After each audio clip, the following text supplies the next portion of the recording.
What constitutes winning for the Oklahoma Sooners against Arkansas State?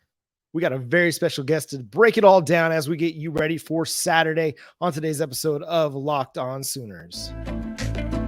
You are Locked On Sooners, your daily podcast on the Oklahoma Sooners, part of the Locked On Podcast Network, your team every day.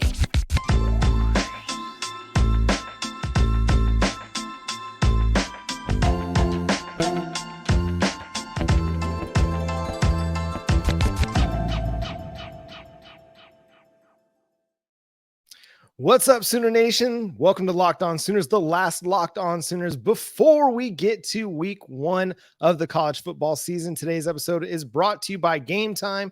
Download the Gametime app, create an account, and use code LOCKEDONCollege for $20 off your first purchase. We're going to get you ready with all kinds of great content on today's show.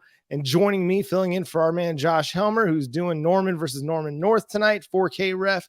We got our man Jay Smith of the Unfair Sports Show coming in to Locked On Sooners. Jay, how you doing, friends? What's going on, John? Thank you so much for having me. I'm excited to join and talk some Sooners, baby. That's right, man. It's going to be a great time. And week one's finally here. We get actual college football to talk about. If you're watching some of the stuff that's happening on Thursday night, if you're a Florida fan, we don't feel sorry for you. Utah, keep that same energy all throughout the Pac-12 season. We'd love to see it. Let's talk briefly before we get into kind of what some of the bigger picture questions are about this game. As you go into looking at Arkansas State, what are a couple of the keys for Oklahoma to have success on Saturday? I think the most important thing is to really command the trenches, really own and take control of the game, basically. One of the biggest things that we're all looking for with Oklahoma is what's the defense going to look like? Last year was pretty bad, but if you look at the analytics overall, roughly in the 50 range in the country. Now, we're used to seeing it yards per game, so we were like 105 to 130 in a lot of metrics in that capacity, but overall, the team was in the 50s, which is traditional for Brent Venables' defense the first year that he's there. He did the same thing at Clemson. When he first took over to Oklahoma, it was similar range for him. So we need to see Oklahoma's defense be dominant back like the early 2000 stage, back in the early BV era. And so the most important thing to me is commanding the trenches, going out there, getting the quarterback, and being disruptive. In Brent Venables' successful years as a defensive coordinator, it's been those guys up front that have really made the difference, whether it's the defensive tackles or the edge rushers. They've been able to create pressure, get plays in the backfield. You go up against a team like Arkansas State, who should be on paper pretty overmatched. And it's what you want to do against any team that you're more significantly talented than. Mm-hmm. Let them know really quickly in the game that you are the better team and they don't have a single chance in winning this game. You don't want to let a team that is the severe underdog have any kind of hope, gain any kind of momentum in the game. And I think you're exactly right. It starts up front for the Sooners. Now we got our first depth chart. We're looking at Rondo Bothroyd and Dejon Terry or Isaiah Coe. And we're looking at Jonah Laula or Jordan Kelly, and we're looking at Ethan Downs starting along the defensive line, or Trace Ford at that other defensive end spot. Is there a guy in that group that you feel like is just ready to explode onto the scene? Honestly, I think outside of your traditional transfer in like a Bothroyd or a Dejon Terry who's ready for a new opportunity to do something, I'm looking at the returning players like Isaiah Coe as well as Jordan Kelly. They're the ones that really need to set the tone and show that they really learned something last season in BV's system to be able to go out there and dominate. Plus, the good thing is we've got more players over 290 pounds than we've had in a long time. I think Todd Bates said that he came here, there was one player over 300 pounds. Now he has 5, and a couple of them are about 2 cheeseburgers away from being about 300 to 305 pounds. So for me, I want to see if Isaiah Coe and Jordan Kelly are ready to step up and show that additional experience in the system helps and be dominant, because looking at Arkansas State's their offensive line, they have some 300 pounders. I think their average is just about 300 pounds on the line. So it's going to be a great test for this defensive line to really show that we're going to impose our will. Athletically, Arkansas State isn't there, but physically they have the body. They look the part. So they look like the actor that would be great until you actually hear them speak or you see them perform, you're like, oh, wait, you're not as good as I thought you was going to be. This defensive line needs to show that by being dominant. So I'm wanting to really pay attention to Jordan Kelly as well as Isaiah Cole. Butch Jones is a guy that has a lot of experience in college football. He knows what it takes to win. So he's going to kind of have a bit of an edge a little bit getting Arkansas State ready. Now, will the talent be at the level that they need it to be this year? Probably not, but still building something there over there in Arkansas State. On the offensive line, staying in the trenches, this is a group that's replacing 3 starters. Anton Harrison, a first rounder by the Jacksonville Jaguars, Wanye Morris, a third rounder by the Kansas City Chiefs. But everybody's pretty high on what this group is taking into the season, replacing Harrison with Walter Rouse, replacing Wanye Morris with Tyler Guyton, who was just projected by Dane Brugler of The Athletic to go in the first round of the 2024 NFL draft. And then we got our man Savion Byrd taking over at that guard spot for Chris Murray. What are you expecting to see out of this revamped offensive line? This goes back to the weight. I'm looking at the 2 deep on this, and we're averaging roughly about 304, 305 pounds. That's a huge offensive line. And like you mentioned, the praise on this offensive line has really been around how cohesive they look as a unit, even with, like, I guess you could say, quote unquote, limited experience. Walter Rouse comes in here. He looks the part of a first round offensive lineman. He looks it. Coming off that shoulder surgery, he looks healthy, and he looks the part. So hopefully his acting is as good, but he really does look the part. And Tyler Guyton, I was high on him the minute that we picked him up as a transfer. I went back, looked at his tape, and I was like, man, he's pretty raw, but he has soft hands. He can catch touchdowns. We all love a big man touchdown, but he has the foot movement to look like he can be special. After I saw what he did against Jared Verse against Florida State in the Cheez-It Bowl, oh, he's a first round draft pick if he has an all conference season. Guaranteed. He's already very high on a lot of charts. People are watching him, and he's a testament to what Bill Beatonbow does as a offensive line coach and recruiter. He seems to find those raw talents that once you coach them up, oh man, they're going to become first round potential or even second round picks. So you've got those bookends, which is great. McKay Matauer is my question, because we were all tough on him last season, and then come to find out he was injured majority of the year. And we all knew the depth issue was basically what we did not have last season. So we've got depth. He's healthy. I'm wondering if he can come in and show us what we thought we were getting when he transferred from Cal. And then going across the line, Savion Byrd, I'm so excited that he's put on good weight. He looks strong. He looks nimble. He looks like he's ready to play. And so if this unit can stay as cohesive as everybody's advertising it to be, this might be close to that 2018 Joe Moore award-winning line. We could be seeing ourselves compete with Michigan for that award this year. I'm totally high on it. I hope we do. I mean, it may be a revamped group with some new faces, but you mentioned Walter Rouse. I mean, it's hard to find an offensive tackle with 38 starts in the transfer portal. I mean, that's why that addition was so huge. And then to add that to Rame and Matauer and the experience that they bring. And then you mentioned Tyler Guyton. I don't think there's anybody on that line that has a higher ceiling potentially than Tyler Guyton. Athletic former basketball players and tight ends make great offensive tackles. I talked about it on the show yesterday. The movement that you need in order to play defense in basketball is very much like playing offensive tackle and pass blocking. So I think he's going to have a very special year. And Savion Byrd, dude, the Florida State game was great for Tyler Guyton to kind of introduce himself in that matchup with Jared Verse. But for Savion Byrd, the same. I think everybody watched him play and watched him finish blocks and play through the whistle and kind of instigate a little bit at times and then throw his hands up like, it wasn't me. I'm not the one that started that.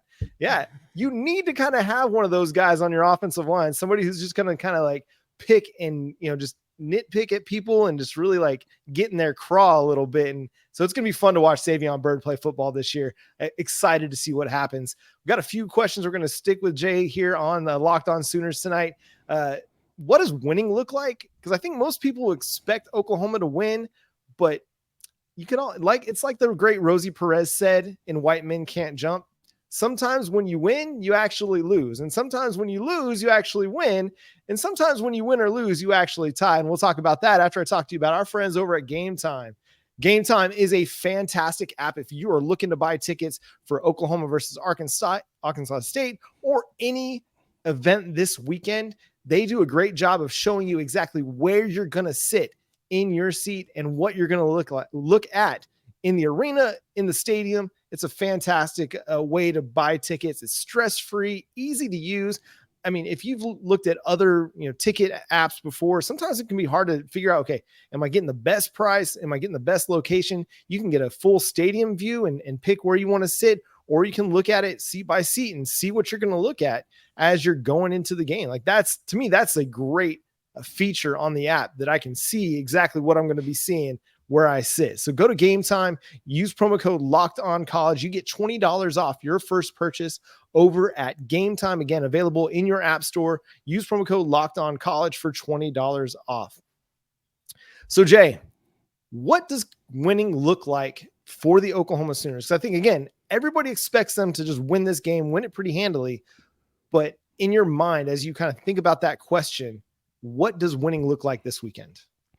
For me, so first off, the spread's at 35.5. So the expectation is it's supposed to be just a destruction of an opposing team. But if you go back and look over the last few years when Oklahoma plays teams like Arkansas State, under the last regime, these were close games, a lot closer than they should have been, even early. So to me, winning in this game is getting out ahead early, similar to what we did last season, except for with Kent State, where we was going a little slower than we should have, but then end up blowing them out later.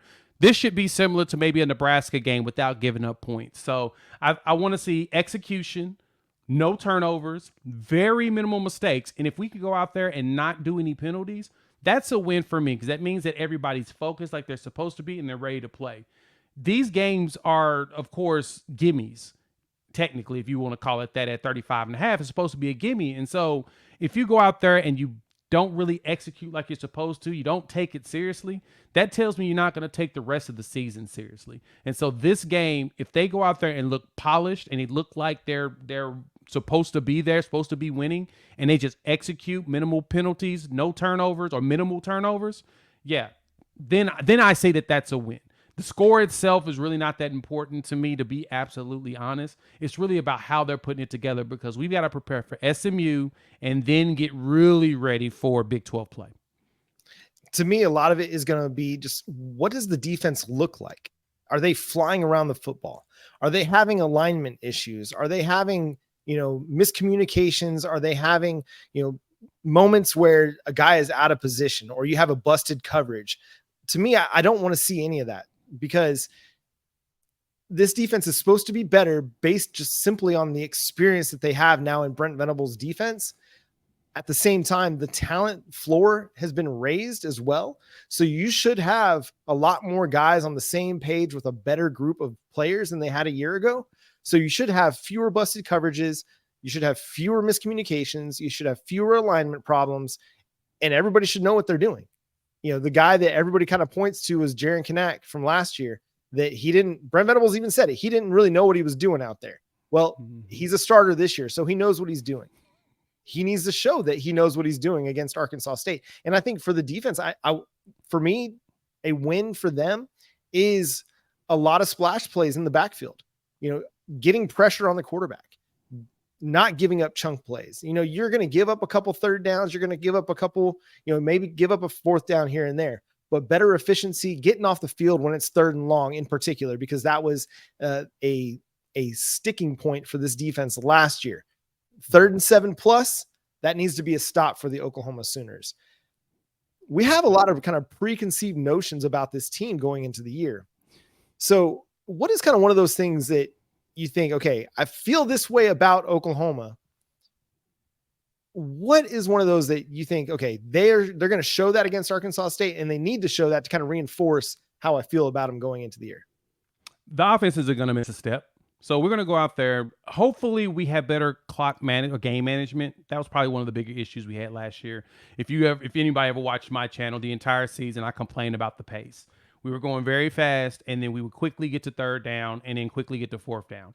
And so it was like, yeah, I understood the tempo at some points, because Eric Gray was getting like 10 and 15 yards per carry, but then it would stall, and then all of a sudden everything was dead in the water. And so for me, I need to see this. We know this offense is going to be great.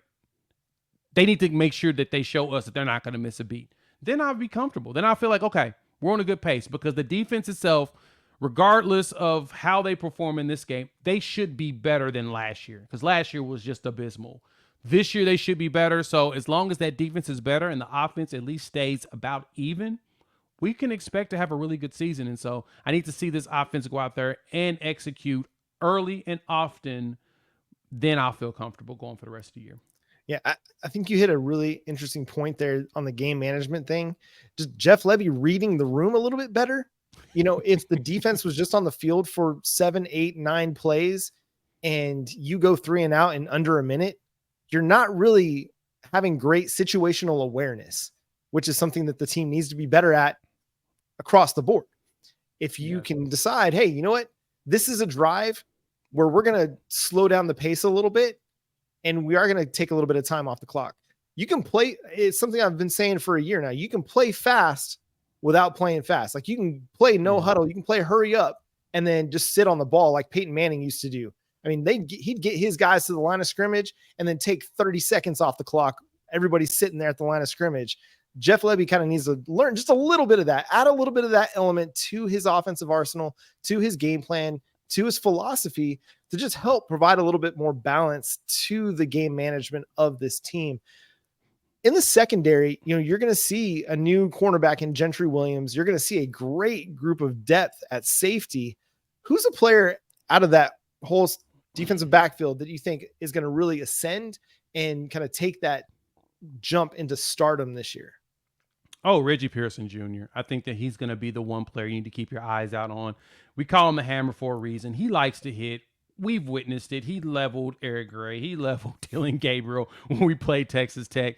He likes to hit. But the best part about Reggie Pearson is that he came from Wisconsin, then went to Tech, and now he's here as a grad transfer. When he was at Wisconsin, that team had a top 2 defense in the country the year he was there as a freshman. And so he had a lot of talent around him, and he understands what it looks like.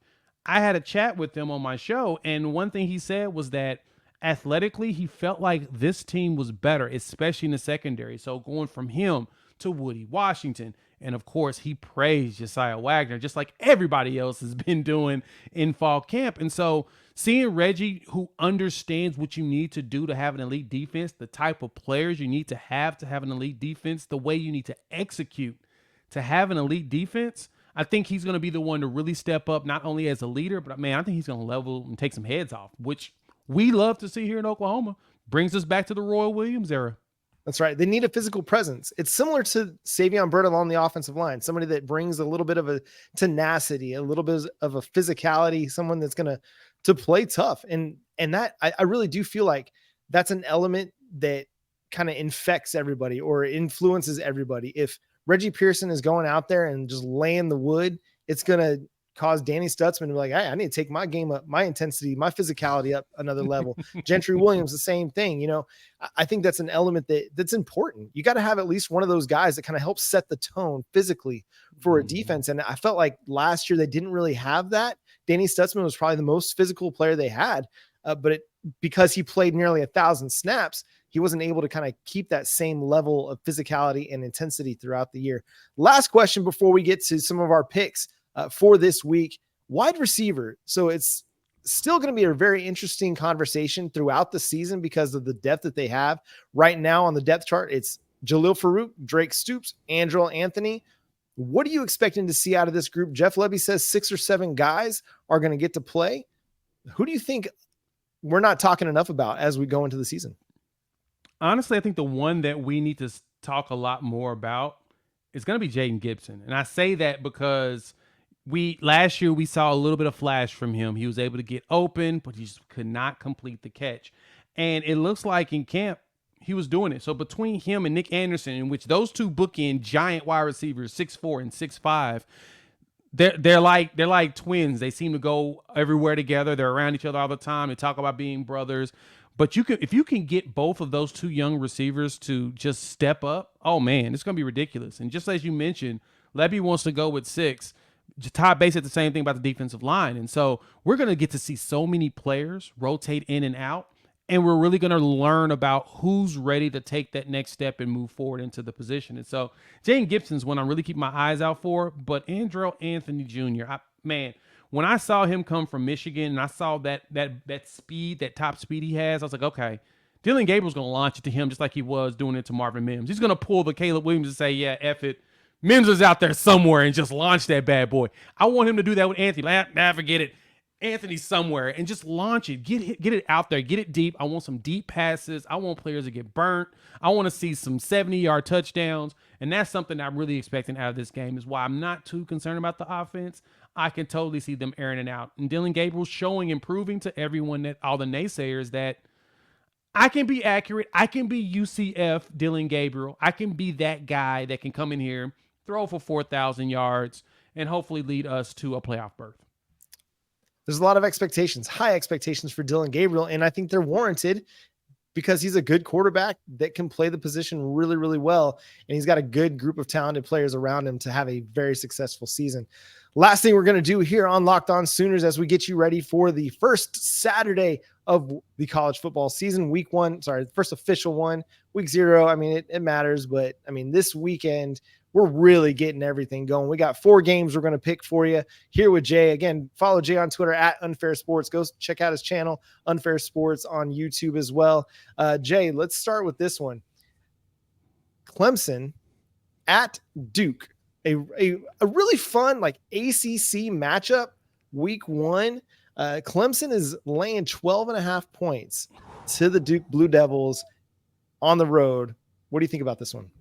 Yeah, I'm intrigued by the fact that it's only 12 points on the road. Now, are we really confident in Duke's play?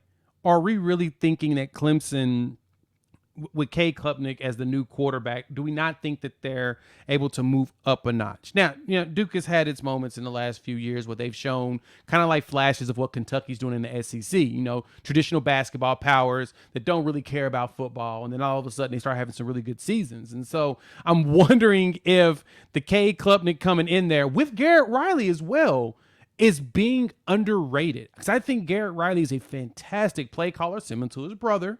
He can make it super simple for Cade, get out there, execute, and they've got great wide receivers. I mean, Peter Woods, it's stupid good. Ask anybody that's an Alabama fan, they will tell you how hurt they are that he's at Clemson right now. And so with that being said, I think that Clemson goes out there and covers that spread. I think that they're being underrated right now. I don't have them win the ACC, but I think that they'll take Duke out.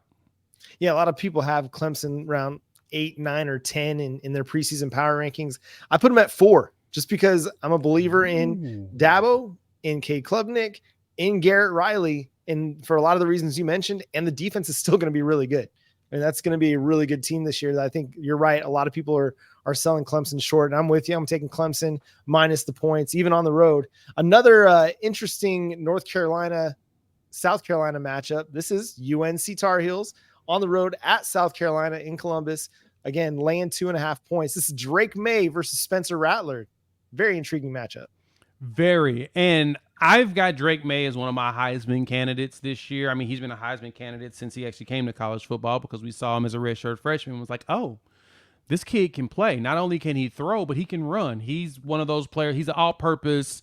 I'm not going to call him a generational talent, but he's one of those players that can do it all. He basically can carry that team if he really wants to. Now, my question is going to be this. Is Mac Brown and the Mac Brown defense is back? Is he back? Is he back to the ability to actually produce a really good defense? Because I'm kind of concerned about that side of the ball for North Carolina. But they're going against South Carolina, and it's Spencer Rattler. I have no beef with Spencer Rattler, but I was not very high on Spencer even before he started a game at Oklahoma. And so now I'm asking the question of, will UNC be prepared to take him down? In which I kind of have a feeling they will. I'm more Drake May than I am Spencer Rattler. I think Drake's better. I'm going to go with North Carolina to win that one and cover the spread. Yeah, I think it's going to be a shootout, just like we saw South Carolina games against Notre Dame and Clemson at the end of last year. Yeah, it's going to be very, very fascinating to watch. It's going to be a fun game, but I'm going to go with South Carolina. I think they're going to have a few more defensive pieces than North Carolina that's going to help make a few more stops in this game, but it's going to be a very, very fun game. So give me the Gamecocks plus the 2.5 points. Another fantastic matchup that we have here in week 1. This is going to be a neutral site game. LSU, Florida State in Orlando. LSU -2.5 is the favorite right now. But man, them Seminoles creating a lot of buzz going into this year. So I'm going to be honest with everybody here now. I'm very, very, very high on both of these teams. And I believe the team that wins this game, unless it's a blowout, I believe these teams are pretty equal. I love Jordan Travis. I also love Jaden Daniels coming into this. They're the more experienced quarterbacks in the country. They both have really good defense. You've got Jared Verse out there as one bookend. They picked up the transfer from Western Michigan, Braden Fisk, which I was hoping Oklahoma would have got, but it seems that Florida State's fantastic at getting transfer defensive linemen. And so you got Verse, you got Fisk, and then you've got Harold Perkins, who's a man-child at LSU. So both defenses look like they've got something special going for them, and they both got experienced quarterback. The question's going to be on execution. And I'm a little bit higher on Brian Kelly than I am Mike Norvell, only because I need to see more out of Norvell. Now, granted, Norvell came in there, took this team, won 10 games with a transfer quarterback and kind of mediocre football play. Got to give him mad props for that. I mean, I say that mainly because going into the Cheez-It Bowl, Oklahoma was giving them the business. And that every Florida State fan I know was like, I don't know how y'all lost 7 games. Like, y'all did not look like that. And was like, well, things happen. And so That's the way it goes. It's just the way it goes, unfortunately. Just 5 games. Anyway, I'm high on both of these teams, and I think both of these teams have the potential to win their conferences this year. They both are built for it. So if I have to pick one to win this one, I think I'm going to edge it for Florida State because Mason Smith's not going to play, and I think they also lost a second player at LSU. Can't think of the name off the top of my head. They lost a second player, but losing that defensive tackle on Mason Smith, I think that's going to be a little bit of a disruptor for what they're doing, even though we know Louisiana always puts out some good defensive linemen. So I think Florida State wins. What was the spread on that game? 2.5. 2.5. Florida State covers it. They win. They cover that spread. Yeah, so they would get 2.5 points. Oh, LSU yeah, the Dogs. now I'm sorry. They favorite. are the Dogs. Yeah, I forgot. Yeah. LSU, which is weird to me. It's in Orlando, up the street from Tallahassee. How is LSU favorite? So Vegas must really like them in this game. I think Florida State covers it. They're the Dogs. They'll cover the spread. Yeah.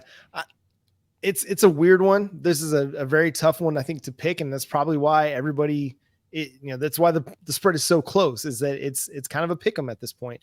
But I kind of like LSU. I think just physically, I think defensively, they're just going to be a little bit better than Florida State, even though they've got Jared Verse, who's going to be a top 5 pick in the NFL draft next year, would have been a top 5-10 pick in the NFL draft in 2023 had he gone, which is crazy to me that he even stayed. And I don't know. I think you mentioned it. You hit the nail on the head that Brian Kelly just has a little bit more going for him as a head coach, as a preparer, been in bigger games than Mike Norvell at this point in their tenures. That's not to say that Mike Norvell can't win this game, that Florida State can't win this game. Would not be surprised in the least if the Seminoles came out and put on a great performance and won. Johnny Wilson's one of the best wide receivers in the country. Jordan Travis, we saw what he did to Oklahoma in the bowl game. A really, really good football team. I think it could go either way. I'm just kind of leaning toward LSU as things stand, but I agree with you that both these teams could win the conference. This could be a playoff matchup when we get to December if things go the way these teams hope they'll go.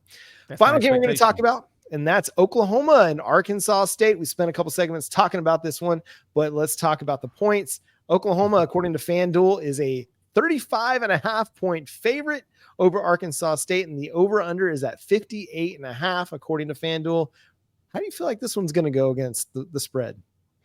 So I'm taking Oklahoma to cover that spread. I anticipate it to be like 44-0 is what my prediction is if you go with a score. They won't hit the 58 in my mind. And the reason why I say that is the new clock rules are out. So here's a little nugget for you all. If you want to win some money, bet the under in every game this weekend. Vegas is still trying to figure out this new clock rule just like everybody else. So it's kind of free money. I'd take the under in that game. Feels like the clock's going to run nonstop. I'm sensing Oklahoma goes out, get some early scores, brings in the reserves, get a few more scores, and then just kind of slow it down.